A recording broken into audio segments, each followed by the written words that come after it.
Hello everyone, एक बार फिर से आपका स्वागत है। आज जो बुक मैं आपके सामने यहाँ लेके आई हूँ वो है लॉ ऑफ सक्सेस, जो कि लिखी गई है नेपोलियन हिल द्वारा, यानी सफलता के नियम। तो चलिए शुरू करते हैं। क्या आप मिलेनियर बनना चाहते हैं? अब आप कहेंगे, भाई कौन नहीं बनना चाहता? बिल्कुल सही बात है। आजकल किसी को सक्सेसफुल सिर्फ तभी माना जाता है जब वो करोड़पति होता है, मगर पहले कामयाब लोगों की सक्सेस पैसे से नहीं आंकी जाती थी। लेकिन आज के समय बदल गया है। अब तो इतने लोग मिलेनियर की गिनती में आ गए हैं कि उन्हें उंगलियों पर नहीं गिना जा सकता। अरे आप उदास मत होइए, आप उनसे अलग नहीं हैं। आप भी वह सब हासिल कर सकते हैं जो उन्होंने किया है। आपको सिर्फ लॉज ऑफ सक्सेस के बारे में जानने की ज़रूरत है। ये बुक सक्सेस और पैसा दोनों कमाने के लिए बहुत प्रैक्टिकल बुक है। आप जो सबक इससे सीखेंगे उन्हें असल ज़िंदगी में आजमाया जा चुका है, इसलिए निश्चिंत रहे कि ये बिल्कुल काम करता है। दुनिया भर के हज़ारों मिलेनियर इसी का तो इस्तेमाल करते हैं। ये बुक आपको सेल्फ डिस्कवरी यानी खुद को खोजने के रोमांचक सफ़र पर ले जाएगी। आपको समझ में आने लगेगा कि लाइफ अपने पैशन को कैसे ढूंढता है और कैसे एक गोल सेट करना है। इतना ही नहीं, आप फोकस करने की अहमियत और लॉ ऑफ अट्रैक्शन को यूज़ करना भी सीखेंगे, जिनकी मदद से आपके रास्ते आसान होते चले जाएंगे। एक बार जब आपके पास एक एक्शन प्लान तैयार होगा, फिर आप ऐसे लेसन सीखेंगे जो आपको ज़्यादा कॉन्फिडेंट बनने में मदद करेंगे, और ये आपको कैसे एक लीडर बनना है वो भी सिखाएंगे। ज़िंदगी में अगर आप खुद आगे बढ़कर पहल नहीं करेंगे तो सक्सेस आपके लिए अपना दरवाज़ा कभी नहीं खोलेगी। हम सब जानते हैं कि एक्स्ट्रा ऑर्डिनरी सक्सेस एक कमाल के और हार्ट टेक के आइडिया या थॉट से मिलता है। तो क्रिएटिव थिंकिंग से जो नए नए आइडियाज़ जन्म लेते हैं, उसके इम्पोर्टेंट को भी समझेंगे। आप इस बुक की पावर पर निश्चिंत होकर भरोसा कर सकते हैं, क्योंकि इस बुक ने सिर्फ 6 महीनों के अंदर तकरीबन 3000 लोगों को मिलेनियर बनाया है। उनमें से कईयों का कोई बिजनेस भी नहीं था, लेकिन उन्होंने कुछ नया शुरू करने का जज्बा दिखाया। इसलिए अगर आपका कोई बिजनेस नहीं है तो अभी इसकी शुरुआत करें। अगर आपका लाइफ में कोई मकसद नहीं है तो इस बुक से मिली सीख को फॉलो करें, और आप सीख जाएंगे कि दुनिया को सक्सेसफुल लोगों के बीच अपनी जगह कैसे बनानी है। अगर वो इसे कर सकते हैं तो आप भी बिल्कुल ऐसा कर सकते हैं। Introduction to the master mind. Master mind वह माइंड है जो 2 या उससे ज़्यादा लोगों के क्रिएटिव थिंकिंग या साथ मिलकर काम करने से बनता है। अक्सर एक कॉमन गोल को अचीव करने के लिए 2 लोग साथ मिलकर काम करते हैं। हर चीज़ की तरह माइंड भी अपनी एनर्जी होती है। 2 लोगों के माइंड की एनर्जी अलग अलग हो सकती है। यही कारण है कि अक्सर कुछ लोगों को लव एट फर्स्ट साइट हो जाता है, तो वहीं ना जाने क्यों 2 लोग एक दूसरे को बिल्कुल भी पसंद नहीं करते। जब 2 माइंड एक ही एनर्जी की वजह से अटैक होते हैं तो वो एक साथ मिलकर काम करने लगते हैं। अब ये माइंड बहुत ज़्यादा पावरफुल होता है और एक इंसान के दिमाग की तुलना में बहुत ज़्यादा क्रिएटिव तरीके से सोच सकता है। इमेजिन कीजिए कि अगर 4-5 लोग एक ही एनर्जी के आसपास बैठे होते हैं और इकट्ठा होते हैं, तो उनका गोल भी सेम होगा और वो बिल्कुल एक जैसे प्रिंसिपल्स को ही फॉलो करेंगे। अगर इस ग्रुप ने अपनी रिसोर्सेज को जोड़ दिया और एक साथ काम करने लगे, तो वह ऐसे सक्सेस अचीव करेंगे जिसकी कोई बराबरी नहीं कर सकता। मास्टरमाइंड की इस पावर को आइए 3 पावरफुल लोगों के ज़रिए समझते हैं। फोर्ड, एडिसन और फायरस्टोन वो दिग्गज हैं जिन्हों कौन नहीं जानता। ये बात किसी से छुपी नहीं है कि फोर्ड इस दुनिया का पावरफुल लोगों की लिस्ट में शामिल है। अगर कभी उन्हें $1 बिलियन की भी ज़रूरत हो तो वो चुटकियों में उसका बंदोबस्त कर सकते हैं, और इसके लिए उन्हें ज़्यादा कुछ नहीं, बस कुछ फ़ोन कॉल्स करने की ज़रूरत होगी। जब उन्होंने अपना ऑटोमोबाइल का बिज़नेस शुरू किया, फोर्ड को $225 मिलियन उन गाड़ियों की पेमेंट के रूप में हाथों हाथ मिल गई जिनकी अब तक डिलीवरी भी नहीं हुई थी। ऐसा कभी कभार ही सुनने मिलता है कि जब कोई प्रोडक्ट मार्केट में आने से पहले ही इतना शानदार शान से बिक जाए। ये सब उस विश्वास की पावर के कारण हुआ जो फोर्ड के कस्टमर उस पर करते थे। तो अब दूसरे जाने माने शख्स हैं थॉमस एडिसन। लोगों का कहना है कि वो बहुत धार्मिक थे। वो साधारण लोगों की तरह इंसान द्वारा लिखी गई धर्म की बुक पर विश्वास नहीं करते थे, बल्कि नेचर जो उन्हें सिखाती थी वो उस पर विश्वास करते थे। उन्होंने हमेशा नेचर से काफ़ी जुड़ा हुआ महसूस किया। नेचर के साथ इस अद्भुत कनेक्शन के कारण एडिसन ने पहले वॉइस रिकॉर्डिंग फोनोग्राफ का आविष्कार किया। जहाँ तक कि वो तूफानी आसमान से बिजली भी पृथ्वी पर लाने में कामयाब हुए ताकि इंसान इसका इस्तेमाल सभी तरह से काम के लिए कर सकें। उनके अनगिनत लाजवाब इनोवेशंस दुनिया के लिए किसी गिफ्ट से कम नहीं है और उनका योगदान आज भी लोगों में के जहन में जिंदा है। इस लिस्ट में तीसरा दिग्गज है हार्व फायरस्टोन। फायरस्टोन टायर इंडस्ट्री के पीछे जो कमाल का दिमाग है वह उन्हीं का था। फोर्ड और एडिसन की तरह उन्होंने अपनी सक्सेस स्टोरी की शुरुआत बिना पैसे और बिना किसी एजुकेशन के की थी। अगर फोर्ड के पास कुछ था तो वो था उनका पक्का इरादा और एक जीनियस माइंड जो सक्सेस पाने के लिए ही बना था। ज़्यादातर लोग नहीं जानते कि एक मजबूत दोस्ती ने इन तीनों हस्तियों को एक साथ जोड़े रखा था। हर साल वो शिकार का आनंद लेने के लिए किसी न किसी जंगल में साथ समय बिताया करते थे। वो इस समय का इस्तेमाल आराम करने और अपनी एनर्जी को रिसर्च करने के लिए करते थे। एक और बड़ी दिलचस्प बात यह है जो शायद वो तीनों भी नहीं जानते होंगे कि उनका ये स्ट्रॉन्ग कनेक्शन उन्हें और भी ग्रेट बनने में मदद कर रहा था। हम बिल्कुल इसी कनेक्शन की बात कर रहे थे जिसे हम मास्टरमाइंड कहते हैं। कुछ लोग इस दावे का डाउट कर सकते हैं, लेकिन तीन महान लोगों की समानताएं साबित करती है कि उनकी एनर्जी एक दूसरे पर असर डालती है। उन तीनों ने बिल्कुल नीचे से शुरुआत की। उनके पास कोई लंबी चौड़ी डिग्री नहीं थी और सबसे ज़रूरी बात, उनके पास खुद के अलावा कोई सपोर्ट भी नहीं था। ये फैक्ट कि उनका नाम हिस्ट्री के पन्ने में अमर हो गया, ये साबित करता है कि उनके कनेक्शन ने एक ऐसी शक्तिशाली टूल को बनाया जिसे हम मास्टरमाइंड कहते हैं। A defined shape arm. हर इंसान के पास लाइफ में एक गोल होना चाहिए। इसके दो कारण हैं। सबसे पहला, जब आप एक डेफिनेट गोल सेट करते हैं तो आप उस गोल के अनुसार काम करने के लिए खुद को प्रोग्राम करने लगते हैं। ये साइकोलॉजिकल रूप से साबित हो चुका है कि जब हम अपने थॉट्स को किसी एक चीज़ पर फोकस करते हैं तो हम ऑटोमेटिकली उस गोल के हिसाब से परफॉर्म करने लगते हैं। दूसरा फ़ायदा ये है कि आपको एक ऐसा वर्किंग प्लान तैयार करने में मदद करता है जो आपको बेशुमार दौलत दिला सकता है। हम सभी सक्सेसफुल और अमीर बनना चाहते हैं, लेकिन ये तभी हो सकता है जब हम अपनी पावर और एनर्जी को एक ही रास्ते पर फोकस करें, क्योंकि पावर ऑर्गेनाइज्ड एफर्ट होता है। एक डेफिनेट गोल होने से ये आपके लाइफ में उन लोगों को अट्रैक्ट करने लगता है जिसका मास्टर माइंड बिल्कुल आप जैसा होता है। जब आप ऐसे लोगों के साथ अपनी एनर्जी को जोड़ते हैं तो आप एक ऐसा पावरफुल मास्टर माइंड बना सकते हैं जो आपको एक एक्स्ट्रा ऑर्डिनरी सक्सेस की गारंटी देगा। आइए अब एक ऐसे आदमी से सीख लेते हैं जिनके 7 बेटे थे। एक बूढ़ा आदमी था जिसके 7 बेटे थे। उसके बेटे हमेशा आपस में लड़ते रहते थे। ना वो कभी साथ काम करते और ना किसी एक बात पर सहमत होते। इसलिए एक दिन उस बूढ़े ने उन सबको सबक सिखाने की ठान ली। उसने सबको अपने कमरे में बुलाया, फिर 7 पतली पतली लकड़ियाँ ली और उन्हें जोड़कर एक मजबूत बंडल बना दिया। अब उसने अपने बेटों को बंडल तोड़ने को कहा। उसके हर बेटे ने कोशिश की, लेकिन कोई भी उस बंडल को तोड़ नहीं पाया। अब वो बूढ़ा मुस्कुराने लगा। उसने उस बंडल पर बंधी रस्सी को खोला तो लकड़ियाँ अलग अलग हो गई। अब उसने हर बेटे को एक एक लकड़ी दी और उसे तोड़ने के लिए कहा। इस दफ़ा उन सब ने बड़ी आसानी से लकड़ी को तोड़ दिया। तब उसने अपने बेटों को समझाया कि जो सबक इन लकड़ियों ने सिखाया है वो बहुत अनमोल और कीमती है। जब लकड़ियाँ साथ बंधी होती है तो वो मजबूत होती है और उन्हें आसानी से तोड़ा नहीं जा सकता, लेकिन बंडल खुलने पर जब वो अलग हो जाती हैं तो कमज़ोर होती हैं और कोई भी उन्हें आसानी से तोड़ सकता है।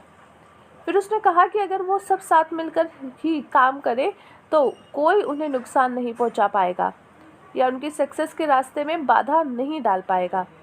लेकिन अगर वो ऐसे ही झगड़ते रहे, अपना जीवन यूं ही अलग अलग जीते रहे, तो वो हमेशा कमज़ोर ही बने रहेंगे और लोग आसानी से उनका फ़ायदा उठाते रहेंगे।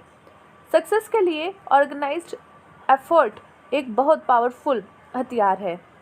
अपने आसपास के लोगों को कभी कम ना समझें। लाइफ को मीनिंगफुल बनाने के लिए आपके पास एक मकसद होना चाहिए। फिर उस पर फोकस करें और ऐसे लोगों को ढूंढें जो उसे हासिल करने में आपका साथ कदम से कदम मिलाकर चले। Self confidence. क्या आप जानते हैं कि आपके और आपके सक्सेस पाने की इच्छा के बीच में कौन खड़ा है? वो है आपका डर। डर हमारी सभी कमियों का सबसे बड़ा कारण है। हम ना जाने कितनी चीज़ों से डरते हैं, गरीबी से, क्रिटिसिज्म से, बूढ़े होने से, बीमार होने से, यहाँ तक कि ये जानते हुए कि जो पैदा होता है एक ना एक दिन तो मरना ही है, हम फिर भी मरने से डरते हैं। हम इस डर की मानसिकता के साथ ही बड़े हुए हैं और ये हमारे सबकॉन्शियस माइंड में बैठ गया है। इसलिए अपने डर पर काबू पाने के लिए हमें कॉन्फिडेंस होने की और ऑटोजेशन का इस्तेमाल करने की ज़रूरत है। खुद पर कॉन्फिडेंस रखें, हमेशा पॉजिटिव सोच बनाए रखें और ऑटो सजेशन के लो को अपना चमत्कार करने दें। जब आप किसी गोल पर अपना पूरा ध्यान फोकस करते हैं तो आप अपनी लाइफ में वो सब कुछ अट्रैक्ट करने लगते हैं जो आपके रास्ते को आसान करता चला जाता है। अगर आपको लगता है कि आपके सपने बहुत बड़े हैं तो सेल्फ कॉन्फिडेंस आपका सबसे अच्छा दोस्त होता है। आइए इस दुनिया के एक बेहतरीन सेल्समैन से सीखते हैं। चार्ली हमेशा घबराने वाला डरपोक किस्म का लड़का था। जब जानते हुए कि वो दब्बू था और आसानी से बात मना लेता था। चार्ली का मानना था कि शांति और सुकून से जीने के लिए आपको चुपचाप और पीछे छुपकर जीना चाहिए ताकि किसी का आप पर ध्यान न जाए। एक दिन चार्ली ने सेल्फ कॉन्फिडेंस पर एक लेक्चर सुना। उस लेक्चर में कहे गए शब्दों ने उस पर ऐसा असर किया कि उसने तुरंत खुद को बदलने का फैसला किया। अगले दिन चार्ली अपने बॉस के पास गया और उसने न्यूज़पेपर की कंपनी में उसकी पोजीशन को बदलने के लिए कहा। उसने कहा कि वो एडवर्टाइजिंग डिपार्टमेंट में काम करना चाहता है। मैनेजर ने उसकी बात मान ली और चार्ली ने उसी दिन से अपना नया काम करना शुरू कर दिया। अब हर कोई इस बात पर बेट लगा रहा था कि चार्ली तो फेल हो जाएगा, लेकिन चार्ली ने ठान ली थी कि वो सक्सेसफुल होकर लोगों की बात का जवाब देगा। वो अपने ऑफिस में गया और उसने उन लोगों की लिस्ट बनाई जिन्होंने वो अपना प्रोडक्ट बेचना चाहता था। लेकिन ये कोई ऐसी वैसी लिस्ट नहीं थी, ये बहुत अलग थी। चार्ली ने उन लोगों का नाम नहीं चुना था जिन्हें प्रोडक्ट बेचना आसान था, बल्कि ऐसे नाम चुने थे जिन्हें दूसरे सेल्समैन डील करने में कतराते थे। चार्ली इस बार कॉन्फिडेंट तो था, लेकिन नेचर से अभी भी शर्मीला था। इस कमी से उभरने के लिए उसने पार्क जाने का फैसला किया। वो अपने साथ वो लिस्ट भी लेकर गया और उन लोगों के नाम को बार बार दोहराने लगा। तो खुद से कहता रहा कि इस महीने के अंत तक ये लिस्ट के सारे लोग पक्का उसका प्रोडक्ट खरीद लेंगे। अपनी नई पोस्ट के पहले हफ्ते के दौरान चार्ली उस लिस्ट के शामिल 3 लोगों को प्रोडक्ट बेचने में कामयाब रहा। इस चीज़ को उसने अपने पेपर में एडवर्टाइज भी किया। आश्चर्य की बात ये थी कि जिन्हें कोई भी प्रोडक्ट नहीं बेच पाया था, चार्ली ने उन सभी लोगों को प्रोडक्ट खरीदने के लिए मना लिया था। सिर्फ एक शख्स ऐसा था जो उसके ऑफर को बार बार रिजेक्ट करता रहा। आपको क्या लगता है कि चार्ली ने उस एक आदमी का नाम लिस्ट से हटा दिया? अजीब, बिल्कुल नहीं। वो अब कहाँ मानने वाला था। अगला महीना शुरू हो गया, लेकिन चार्ली ने लोगों के नाम की कोई लिस्ट नहीं बनाई, क्योंकि उस एक नाम पर ही अड़ा रहा। पूरे महीने हर सुबह वो उस क्लाइंट को फ़ोन करता और वो हर बार उसे मना कर देता। महीना ख़त्म होते होते आखिर एक दिन उस आदमी ने चार्ली से पूछ लिया कि वो क्यों उस पर इतना टाइम बर्बाद कर रहा था, जबकि वो अच्छे से जानता था कि उसका ऑफ़र एक्सेप्ट नहीं करेगा। चार्ली ने इसका जवाब बड़ी चतुराई से दिया। उसने कहा कि हर रोज़ फ़ोन करने से वो उस हर बहाने के बारे में जान पाएगा जो एक कस्टमर किसी सेल्समैन को मना करने के लिए करता है। इससे वो एक ऐसी स्ट्रैटेजी बना सकता था कि उसके पास कस्टमर के हर बहाने का एक बेहतरीन उपाय हो, जिसे सुनने के बाद वो कस्टमर किसी भी सूरत में प्रोडक्ट खरीदने से मना ना कर पाया। चार्ली का जवाब सुनकर उस आदमी को बड़ा ताज्जुब हुआ। वो चार्ली को लगन और खुद पर जो उसका अटल विश्वास था उसकी तारीफ किए बिना नहीं रह पाया। उसने चार्ली की धुन को देखकर आखिरकार एक एडवर्टाइजिंग पोस्ट खरीदने का मन बना ही लिया। ये डील चार्ली के करियर का सबसे इम्पोर्टेंट सौदा साबित हुआ। इस अकेले डील ने चार्ली को दुनिया का सबसे फेमस सेल्समैन बना दिया। और क्या ये बताने की ज़रूरत है कि इसकी वजह से चार्ली एक मिलियनियर बन गया था। तो ये अपने काम की धुन में रमा रहता है। सफलता झक मार के उसके पास चली आती है। The habit of saving. क्या आप जानते हैं कि अगर किसी काम को बार बार करो तो वो हमारी आदत बन जाती है। अब ये आदत अच्छी भी हो सकती है और बुरी भी। एग्जाम्पल के लिए पैसा बचाना हर सक्सेसफुल आदमी की आदत है। ये एक बहुत पावरफुल हैबिट है जिसे हम अक्सर नज़रअंदाज करते हैं। पैसा बचाने के लिए आपको हर इनकम को एक खास तरीके से अलग अलग चीज़ों में डिस्ट्रीब्यूट करने की ज़रूरत है। आपको हर महीने अपनी कमाई का कम से कम 10% बचा कर रखना चाहिए। अगर आप 20% बचाते हैं तो फिर क्या कहना। पैसे बचाना फाइनेंशियल इंडिपेंडेंस का रास्ता है। आप अपने सेविंग से नए प्रोडक्ट शुरू कर सकते हैं और ज़्यादा से ज़्यादा पैसे जनरेट कर सकते हैं। बहुत सक्सेसफुल और उससे भी ज़्यादा पैसे की गारंटी आपको ये देता है। आइए एक ऐसे नौजवान किसान की कहानी सुनते हैं जिसने अपनी छोटी सी बचत को एक बड़ी रकम में बदल दिया। सेम ने बेहतर मौके की तलाश के लिए अपने खेतों पर काम करना छोड़ दिया। काम ढूंढते ढूंढते उसे एक दिन एक प्रिंटिंग प्लांट में जॉब मिली। वहाँ उसने साथ काम करने वाले एक आदमी को हर हफ्ते $5 बचाते हुए देखा। वो इस बात से काफ़ी इम्प्रेस हुआ और उसने खुद इसे फॉलो करने का मन बना लिया। उस प्लांट में 3 साल काम करने के बाद सैम $900 बचाने में कामयाब रहा। वो कहते हैं ना कि समय कभी एक जैसा नहीं रहता, तो ऐसे ही कुछ उस प्रिंटिंग प्लांट में भी उसके साथ हुआ। उसने ऑनर्स का लगभग दिवाला निकल गया था और वह ये बिज़नेस फंड करने की सोच रहे थे। उस वक्त सैम के अकाउंट में $900 थे और वो उन ऑनर्स की मदद करना चाहता था। इसलिए उस बिज़नेस में उसने अपने पैसे इन्वेस्ट किए और इसके बदले उसे प्रॉफिट में 50% का हिस्सा दिया गया। अब ज़रा सोचिए कि अगर सैम पैसे नहीं बचाता तो क्या उसे ये मौका उसके हाथ से नहीं निकल जाता। पैसा इन्वेस्ट करने के बावजूद उसने अपनी जॉब छोड़ी नहीं, बल्कि अपनी सैलरी के साथ साथ उसने हर साल $25,000 प्रॉफिट भी कमाया। सैम ने कभी नहीं सोचा था कि उसके साथ ऐसा कुछ होगा, लेकिन ज़िंदगी में अक्सर मौके हमारे दरवाजे पर तब दस्तक देती है जब हमें उसकी सबसे कम उम्मीद होती है। क्योंकि सैम ने पैसा बचा रखा था तो वो उसके किसी भी अच्छे मौके का अवसर करने के लिए बहुत तैयार था। इससे कोई फ़र्क नहीं पड़ता कि आप कितना पैसा सेव कर पाते हैं। वो कहते हैं ना कि बूंद बूंद से घड़ा भर जाता है। तो आपकी छोटी से छोटी बचत कब आपकी बड़ी अमाउंट बन जाए आपको भी पता नहीं चलेगा। और क्या पता सैम की तरह ज़िंदगी आपको भी किसी दिन एक कमाल का अवसर दे दे। हाँ, इसमें कोई दो राय नहीं है कि 20% बचाना या आज के ज़माने में 10% बचाना भी किसी चैलेंज से कम नहीं है। कई बार बैठे बिठाए यूं ही पैसे खर्च हो जाते हैं, लेकिन आपकी थोड़ी कोशिश करके आपका मन पक्का करके आप अपने गोल पर फोकस कर सकते हो। अब इस कहानी में ही देख लीजिए, सैम बहुत गरीब था, बड़ी मुश्किल से उसका गुजारा हो रहा था, लेकिन वो बहुत स्मार्ट था। उसने पैसे बचाने की इस अद्भुत आदत की ताकत को समझ लिया था। उसने तुरंत इसे अपनाया और इसका नतीजा ये हुआ कि आगे चलकर उसकी थोड़ी सी बचाई हुई रकम से उसका बहुत पैसा कमाया, जिसने उसकी ज़िंदगी को खुशहाल और कंफर्टेबल बना दिया। आप भी ऐसा कर सकते हैं, बस थोड़ी सी कोशिश करने की देर है। Initiative and leadership. कॉन्फिडेंट एक महान लीडर का सबसे बड़ा गुण होता है। आप इसे उसका सबसे हथियार भी कह सकते हैं, क्योंकि इसी के दम पर वह लोगों की मोटिवेट करने और उसमें जोश भरने में कामयाब होता है। किसी पर डिपेंडेंट हुए बिना, अपने दम पर हर काम को कर गुजरने के जज्बे के बिना आप एक महान लीडर नहीं बन सकते। अगर आपके बॉस को आपकी ये बताने की ज़रूरत नहीं पड़ती कि आपको क्या करना है, तो इसका ये मतलब है कि आप में आगे बढ़कर पहल करने की एबिलिटी है और आप बखूबी अपने सभी जिम्मेदारियों को ध्यान में रख कर ही काम करते हैं।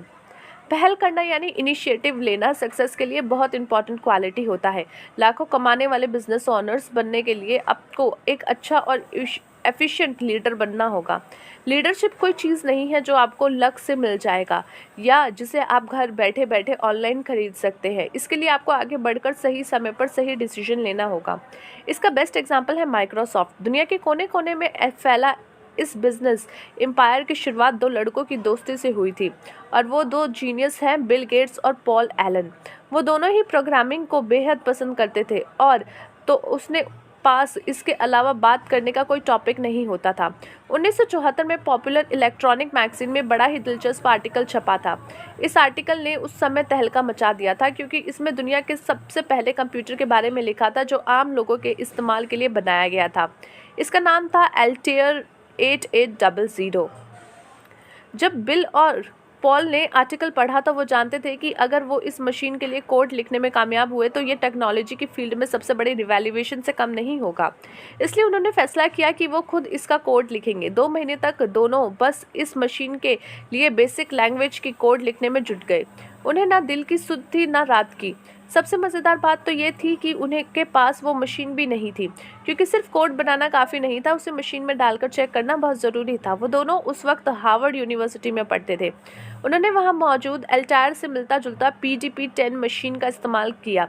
उस वक्त अगर उनके पास कुछ था तो वो था उनका कॉन्फिडेंस और कुछ अलग करने का जुनून, और उनके जीनियस माइंड के बारे में कौन नहीं जानता।